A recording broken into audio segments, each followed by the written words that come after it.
नीतीश कुमार को लेकर अब बहुत अटकलें चल रही हैं कि हो क्या रहा है इन तस्वीरों में। ये पहला वीडियो ऐसा नहीं आया है समीर जी जब नीतीश कुमार पर ऐसे सवाल उठ रहे हो, पहला तो नहीं है। बिल्कुल बिल्कुल। देखिए, मुझे लगता है कि नीतीश कुमार का ये प्रूव हो चुका है कि नीतीश कुमार का अब स्वस्थ नहीं है मानसिक रूप से। ये पहली बार नहीं हुआ। उसके पहले आप देखिए जिस तरह के विधानसभा के अंदर उन्होंने महिलाओं के लिए एक अभद्र टिप्पणी की थी।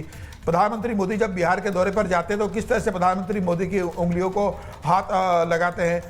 नीतीश कुमार के जिस अपने अधिकारी से कहते हैं कि मुझे गृह मंत्री से बात कराइए, अधिकारी कहता है कि सर गृह मंत्री तो आप ही है। प्रशांत किशोर जब चुनौती देते हैं नीतीश कुमार को कि नीतीश कुमार अपने कैबिनेट मंत्रियों के नाम विभागों के साथ अगर बता देंगे तो मैं राजनीति छोड़ दूंगा, उसके बाद नीतीश कुमार इस बात का जवाब नहीं देते।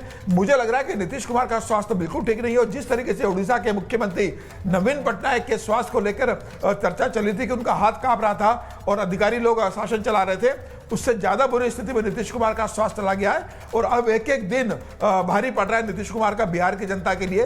देखिए, एक विधायक होगा तो चल सकता है कि भाई विधायक है, आप प्रदेश के मुख्यमंत्री हो, सारे निर्णय आपको देना है, कैबिनेट की बैठक करना है, कानून व्यवस्था आपको देखना है। अगर नीतीश कुमार इतने लाचार हो चुके हैं तो मुझे लग रहा है कि भारतीय जनता पार्टी को देखना चाहिए कि वो अपना मुख्यमंत्री बना ले।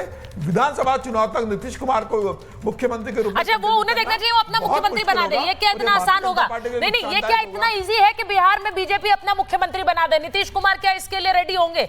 नीतीश कुमार क्या इतनी आसानी से बिहार की सत्ता जाने देंगे? नहीं, ये हो नहीं सकता है। सबसे बड़ा दल भारतीय जनता पार्टी, सबसे बड़ा दल भारतीय जनता पार्टी। नीतीश कुमार तो तीसरे नंबर की पार्टी है। आज नीतीश कुमार के पास 40 से 42। समीर जी, ये कहना आसान है। नीतीश कुमार पिछले 20 साल से सत्ता की दूरी रहे, उनके बेटे को उन्हें हटाने की हिम्मत किसी दल की नहीं हुई है।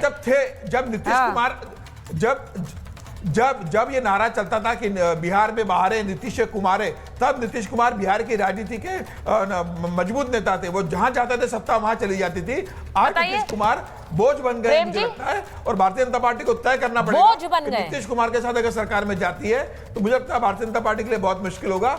निशांत कुमार, इन तस्वीरों को देखने के बाद दो ही चीजें लगती हैं प्रेम कुमार जी, आपसे पूछ रही हूँ। दो ही चीजें लगती है, या तो नीतीश कुमार इस बात का उनको एहसास ही नहीं है कि वो राष्ट्रगान का अपमान कर रहे हैं। ये मुमकिन नहीं लगता क्योंकि वो मुख्यमंत्री हैं पिछले 20 साल से। वो उन्हें पता है कि राष्ट्रगान जब बजता है तो किस तरह से खड़े होना है, बात नहीं करनी है। दूसरी बात जो बार बार कही जा रही है कि नीतीश कुमार को अब एहसास ही नहीं होता है वो क्या कर रहे हैं, कब क्या बोल देते हैं, क्या कह देते हैं। दोनों में से क्या लग रहा है आपको? देखिए, दोनों में चाहे जो स्थिति, मान लीजिए थोड़ी देर के लिए, मैं तो नहीं मानता कि वो बीमार हैं, लेकिन मान लीजिए बीमार भी हैं, तब भी जो आचरण मुख्यमंत्री के तौर पर राष्ट्रगान के लिए वो कर रहे हैं, तो एक केंद्रीय हस्तक्षेप की आवश्यकता है। केंद्र सरकार किस लिए होती है, राज्यपाल किस लिए होते हैं? भाई राष्ट्रगान का अपमान थोड़ी करेंगे सीएम बन करके। ये बात सोचने की, एक हस्तक्षेप क्यों नहीं हो रहा है? भाई क्या राजनीतिक कारण आएंगे तभी हस्तक्षेप होगा? ये एक प्रश्न बनता है। अब नीतीश कुमार ये ऐसा कर रहे हैं, उनकी तरफ से, जेडीयू की तरफ से, एनडीए की तरफ से एक स्पष्टीकरण आना चाहिए कि किस अवस्था में उन्होंने ऐसा किया, क्यों किया है, इसका क्या औचित्य है। अगर बयान नहीं आता है तो सिर्फ नीतीश कुमार थोड़े दोषी हैं, उनको समर्थन दे रहे हैं लोग भी दोषी हैं, पूरी सरकार का वो प्रतिनिधित्व कर रहे हैं, बीजेपी भी शामिल है, जेडीयू भी शामिल है, दूसरे दल भी शामिल है। सबकी सामूहिक रूप से ये जवाबदेही है कि वो जवाब दे कि नीतीश कुमार राष्ट्रगान का अपमान क्यों कर रहे हैं। ये राष्ट्रगान का अपमान क्यों कर रहे हैं? अब मैं नीतीश कुमार का ये वीडियो जरा पूरा एक बार फिर से चलाइए। मैं चाह रही हूँ कि ये वीडियो पूरा फिर से चलाया जाए और फुल स्क्रीन चलाइए ना इसको। मैं इसलिए दिखा रही हूँ क्योंकि आप नीतीश कुमार को देख रहे हैं। अब इसमें कई इंपॉर्टेंट बातें इसलिए हैं क्योंकि नीतीश कुमार इस वक्त बिहार के मुख्यमंत्री हैं। पिछले 20 साल से वो बिहार में सत्ता के केंद्र में है। जब भी अलग हुए हैं तो जिसके साथ जाके जुड़े हैं उसकी सरकार बन गई, चाहे वो आरजेडी हो या बीजेपी हो। इसीलिए क्या आरजेडी डायरेक्ट अटैक से बच रही है? आरजेडी कहती रही है कि वो राबड़ी देवी ने कहा कि नीतीश कुमार इस्तीफा दे दें, पर वो साथ में ये भी कह रही निशांत कुमार आ जाएं। अब उनके बेटे को लेकर बहुत सी चर्चाएं, उनके बेटे को लेकर बहुत सारी चर्चाएं हैं कि निशांत कुमार आएंगे। प्लीज 3070 में लीजिए इसे। मैं बार बार इसलिए कहती हूं क्योंकि बिहार में सिर्फ बिहार की सरकार नहीं है, बिहार में नीतीश कुमार के ऊपर अब एक तरह से केंद्र सरकार की भी जिम्मेदारी है। तो क्या यही वजह है ममता जी कि बीजेपी बच रही है नीतीश कुमार पर डायरेक्ट अटैक से? क्योंकि विपक्ष का कहना, आरजेडी का कहना है कि अगर कोई और होता अभी तक तो बीजेपी कह देती तो राष्ट्रगान का अपमान है। अब यहां पर चुप।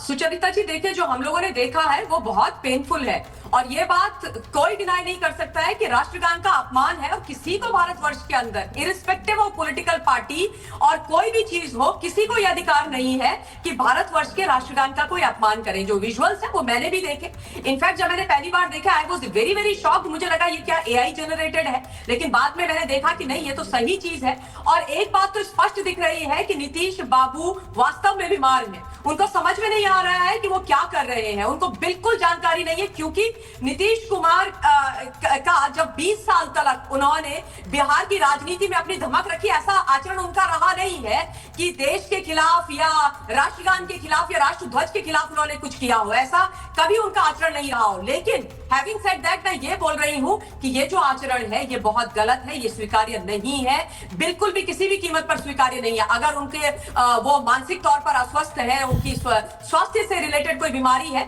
तो डेफिनेटली उनको अपना चेकअप कराना चाहिए। क्योंकि प्रधान सचिव जो उनके बगल में खड़े हैं वो भी टेंशन में है, उनको भी समझ में नहीं आ रहा है कि मुख्यमंत्री जी क्या कर रहे हैं। और कई बार अब वो ऑफ लेट रिसेंटली ऐसी चीजें कर चुके हैं जिससे एक बात तो स्पष्ट हो रही है कि कोई ना कोई उनको स्वास्थ्य की मतलब मानसिक बीमारी है। मुझे लग रहा है अल्जाइमर शायद उनको हो गया है।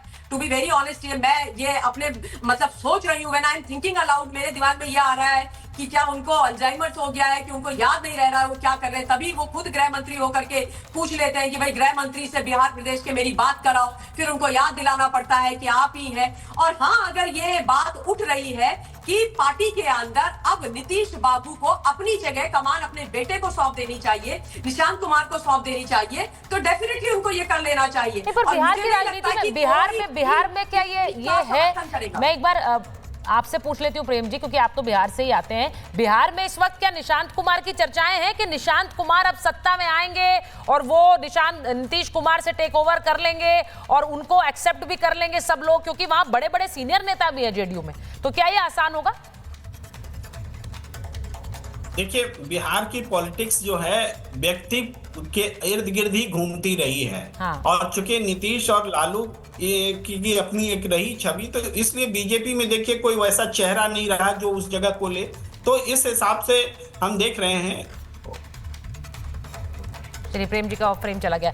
लारी जी, मैं आपसे पूछ रही हूँ क्योंकि बिहार में जो पूरा विपक्ष है वो इसी आस में बैठा है कि कब नीतीश कुमार वापस ले ले समर्थन, कब चंद्रबाबू नायडू वापस ले ले समर्थन और ये सरकार गिरे और फिर हम अपने पत्ते फिक्स करें। नहीं मैम, ऐसा कुछ नहीं है। दूसरी एक बात, मैं सारे चैनलों से सबसे मैं निवेदन करूंगा, नीतीश जी की हालत ठीक नहीं है, ये बात फैक्ट है। और हमारे फादर के दोस्तों में से हैं, हम लोग गए थे मिलने, इनसे मुलाकात हुई थी। तो अल्जाइमर है, ममता जी जो बात करी है बिल्कुल ठीक कर रही है, इनको अल्जाइमर ही है। अल्जाइमर के मरीज जो है पुरानी बातें बहुत याद रखते हैं, नई बातें भूलते हैं।